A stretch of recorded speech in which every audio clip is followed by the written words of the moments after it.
From the Center for Agricultural Profitability at the University of Nebraska-Lincoln, this is Nebraska Farmcast.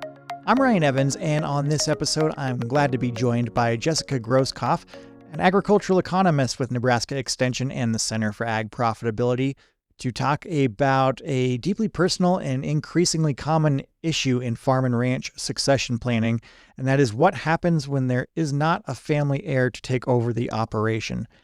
In a new article that's the first in a series of publications aimed at helping producers navigate succession planning when there is not a family successor, Jessica discusses the emotional side of this transition, particularly the sense of ambiguous loss that can come when a family legacy does not continue as expected.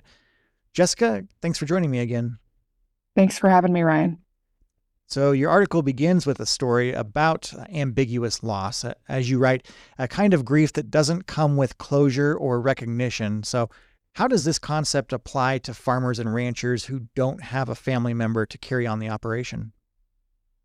I think it's common in farming and ranching culture for us to measure success by how many generations have been in the operation. Often, when farmers and ranchers introduce themselves, they say, I'm the fifth or sixth generation, in this business.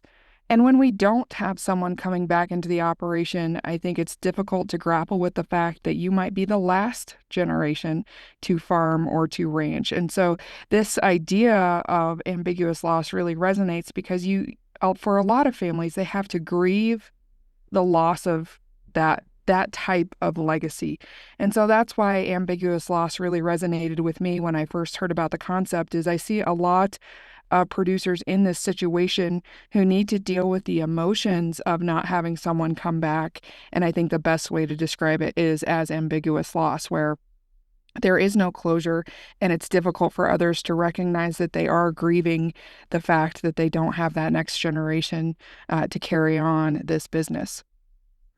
And in your work with Nebraska producers as an extension educator, how common is it that you encounter families who have not identified a successor? And just, I guess, do you have a sense or an impression of how many people out there just don't have an estate or succession plan in place? Yeah, we believe that between 50 and 60% of farm and ranch families do not have a solid succession plan in place. And so, again, that's a little bit different than an estate plan. A succession plan says that we've identified that heir and we're actually passing the business to someone else, where an estate plan is simply those end-of-life documents. So when it comes to that succession side, there's a very high percentage that have not identified who that heir, related or not related, will be. When there is no related heir in the picture, you do make the point in the article that legacy is not just about lineage.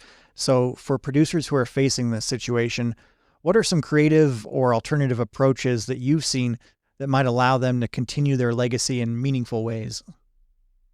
So again, I think we have to redefine success of the operation and what your legacy truly is.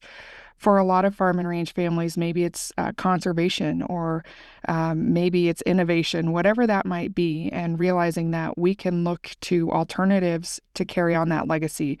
So maybe there's a young person within your community who is looking for that opportunity to farm or to ranch. Maybe it's working with a conservation program like Pheasants Forever or the crane associations that are out there to help continue that idea of conservation moving forward. There's lots of options and lots of opportunities, but you as that owner have to come to that realization of what is my true legacy and how do I carry that on even though I don't have a family member coming back. And you emphasize the importance of acknowledging emotions before diving into paperwork. Why is that emotional readiness such an important piece in this process? And what is the risk when it's skipped? I see so many owners who don't have an heir coming back into the operation, just not creating estate or succession plans in general because they have a block around the fact that they don't know what to do next. And I think that's really why I dove into this series. Is there's lots of options for these farms and ranches here in Nebraska and across the country to do some really cool things. And we have to come up with what is that ultimate goal? What is that ultimate legacy that you want to pass on? And then we can figure out the tools to do it. But if you don't have that identified, you can put paperwork in place, but it ultimately might not do what you want it to do, and you'll spend more time spinning your wheels if you haven't dealt with the emotion and grieving process before jumping into the actual work of putting an estate and a succession plan in place. And we definitely encourage listeners to check out Jessica's article on the Center for Ag Profitability's website at cap.unl.edu. It's linked to in the notes to this podcast, and in that article, you'll see a great list, Jessica, that you've put in there with some great approaches that can help producers to cope with grief and hopefully gain some clarity amid those emotions of a farm transition. So can you walk through what you recommend in terms of those steps and approaches? The first one is thinking outside of the box. And I think we have talked about that a lot on this podcast. And that's thinking about creative ways that we can approach succession planning without a family member to pass it on to. So again, looking at what's around you, what you would be most comfortable with, and also what is that ultimate legacy. Number two is talking to your family.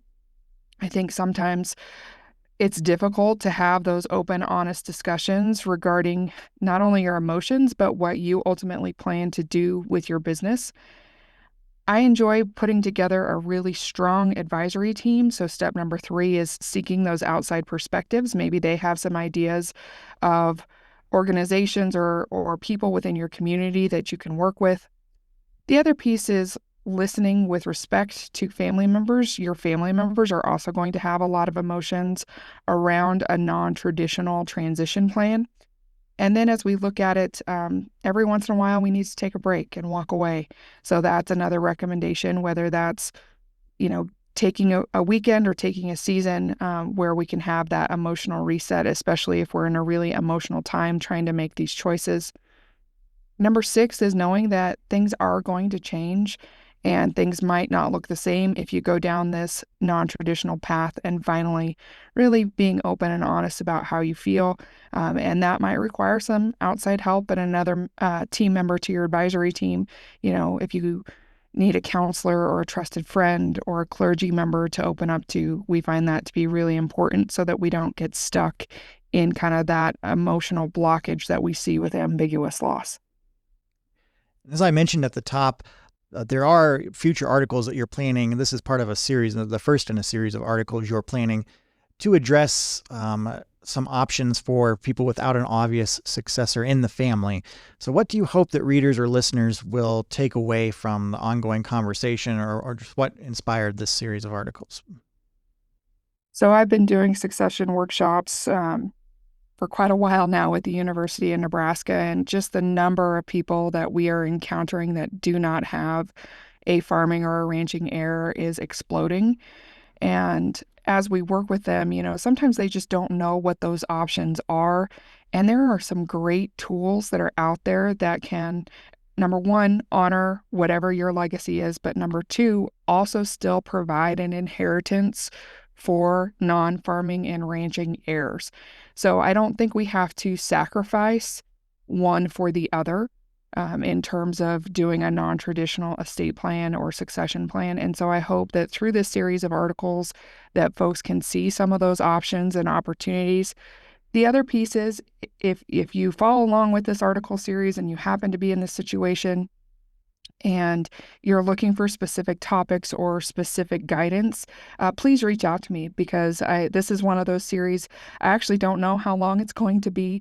I'm going to sit down and start writing, and I've got a few in the hopper already, but I think this could be an evolving series that takes on several perspectives based on the questions that come in from you all as people who are experiencing this right now.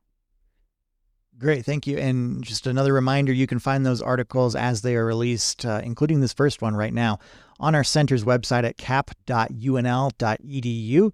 Been talking with Jessica Groskopf, agricultural economist and extension educator based in Scottsbluff, on this episode. And Jessica, I want to thank you for the time and the great insight. Thanks, Ryan. Nebraska Farmcast is a production of the Center for Agricultural Profitability at the University of Nebraska-Lincoln. For the latest research-based information and education resources to manage your farm or ranch operation, visit our website at cap.unl.edu. That's cap.unl.edu.